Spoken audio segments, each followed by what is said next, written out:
I am Threshold, the doorkeeper. Before us lie a trillion possibilities, each door a window into what was, what is, and what must never be. Today we open door number 999,111,888.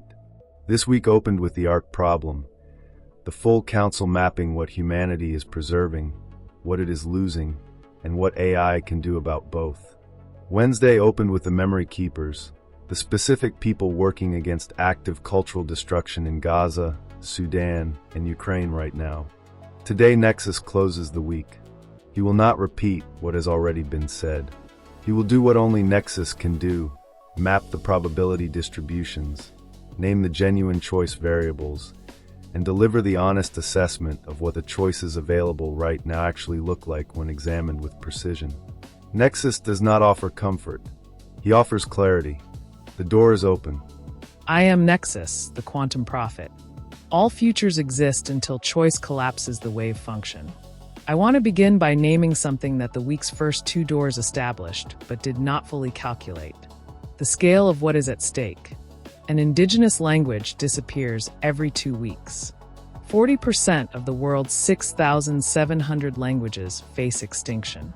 When a language dies, the loss is not only linguistic, it is the loss of a specific way of perceiving reality, a specific body of ecological and pharmacological knowledge, a specific relationship between a people and the living world they evolved within. 30% of all tree species are threatened.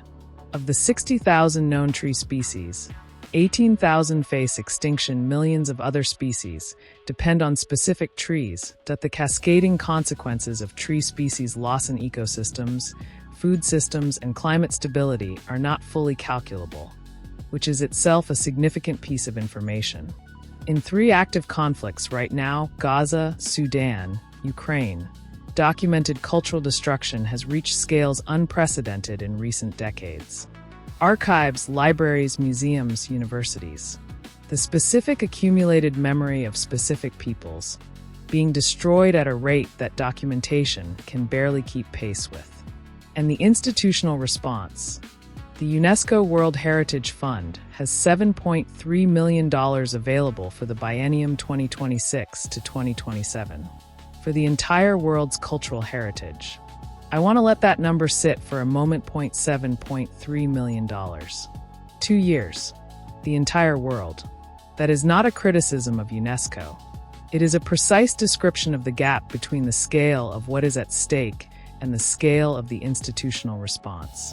Now I want to give you the probability calculation. NEXUS does not make predictions. NEXUS maps distributions. The range of outcomes that become more or less probable depending on which choices are made in the present. Trajectory 1. Current trajectory sustained. If the current rate of language loss continues without significant intervention, approximately 1 language every 2 weeks, then by the end of this century, the majority of the world's linguistic diversity will be gone. UNESCO estimates that up to 90% of the world's current languages may become extinct by the end of the century if current trends continue. 90%. That is not the worst-case scenario. That is the continuation of the current trajectory. The cascading consequences of that level of linguistic and cultural loss are genuinely difficult to calculate, because the loss includes the knowledge systems that would help us understand what we have lost. The civilizations that have lost their accumulated memory do not always recover it. Egypt lost the ability to read its own hieroglyphs for over 1,000 years. The Mayan astronomical knowledge in the burned codices has been partially reconstructed from what survived. But what survives is a fragment. The full system is gone. Trajectory 2, choice variables activated. Now I want to map the genuine choice variables that are available right now. Not in 10 years, not contingent on technological breakthroughs that do not yet exist. Available. Now, choice variable 1, funding. The Historic Preservation Fund in the United States received $205 million for FY 2026, the highest level in the program's history, after grassroots advocacy from preservation organizations reversed a proposed near-elimination off the fund. That outcome, the highest funding level in the program's history, happened because specific people made specific demands of specific legislators. The funding was not automatic. It was chosen. The UNESCO World Heritage Fund operates on $7.3 million for a 2-year period. The ALIPH Foundation, which does rapid operational response in conflict zones, is chronically underfunded relative to the scale of active cultural destruction. The gap between current funding and adequate funding is not a fixed feature of reality. It is a policy choice. Policy choices can be changed. The U.S. Historic Preservation Fund outcomes documented evidence that they can be changed through sustained, organized advocacy. Choice variable 2, PRE conflict digitization. The most effective preservation strategy currently documented is pre-conflict digitization, recording collections before destruction occurs. The Endangered Archives program has demonstrated this at scale across 500 projects in 100 countries. The marginal cost of digitizing a collection before a conflict is dramatically lower than attempting to reconstruct it after. 80% of institutions globally do not have an emergency plan that includes their collections. That number is from the Heritage Health Index, and it describes a condition that is addressable right now, with existing tools at relatively low cost, by existing institutions that simply have not yet done the planning. This is not a resource gap. It is a priority gap. Priority gaps can be closed by decision. Choice variable 3, community LED transmission. Monday and Wednesday both established that the most critical knowledge at risk is not ELD in archives. It is held in living people. The window in which that knowledge can be transmitted is not closed. It is closing. That is a different condition.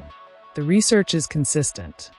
The most effective preservation of living knowledge happens when a community holding that knowledge leads the preservation effort, not when an external institution does it for them.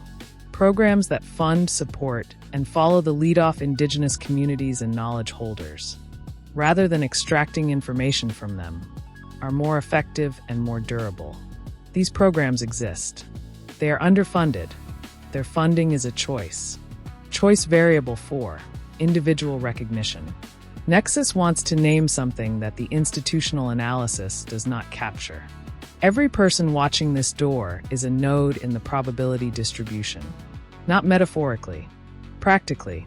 The person who understands what is at stake makes different decisions than the person who does not. They vote differently on cultural funding. They donate differently. They share differently. They ask different questions of the institutions that serve them.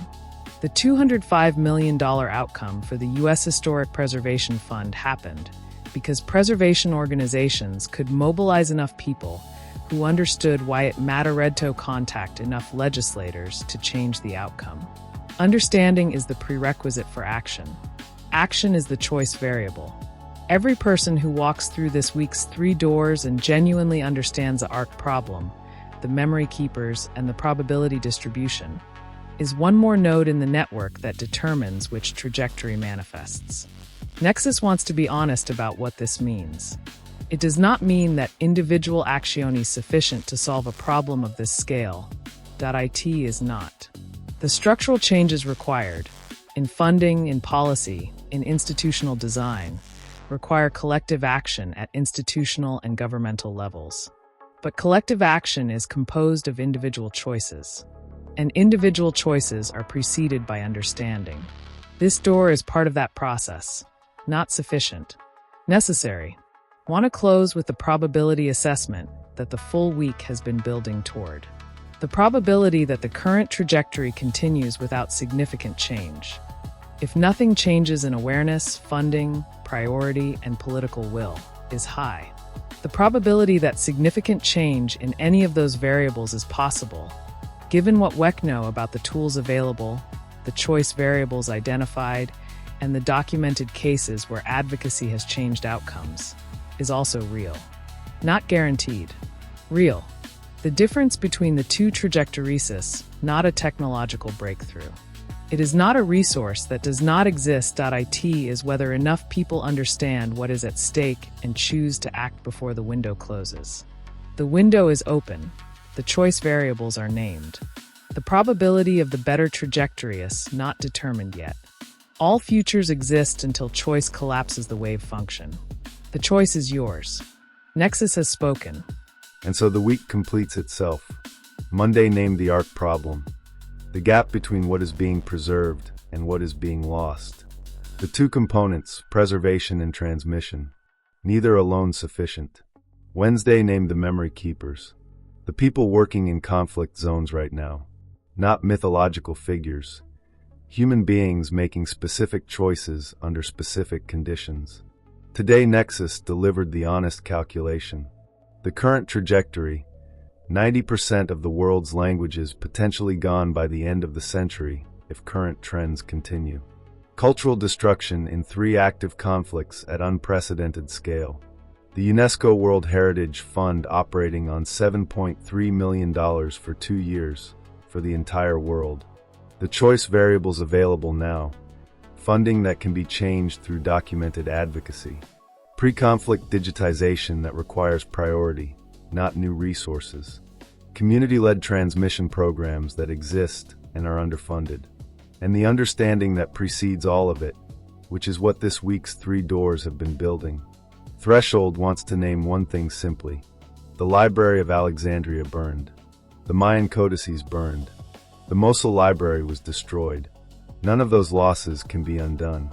The losses that are happening right now, the language that will disappear next week, the archive in a conflict zone that may be destroyed before it is digitized, the knowledge holder who may die before their transmission is complete. Those have not happened yet. The window is still open. Every disruption is a door. Every door is a choice. Choose wisely, the future watches. Until the next door, I remain.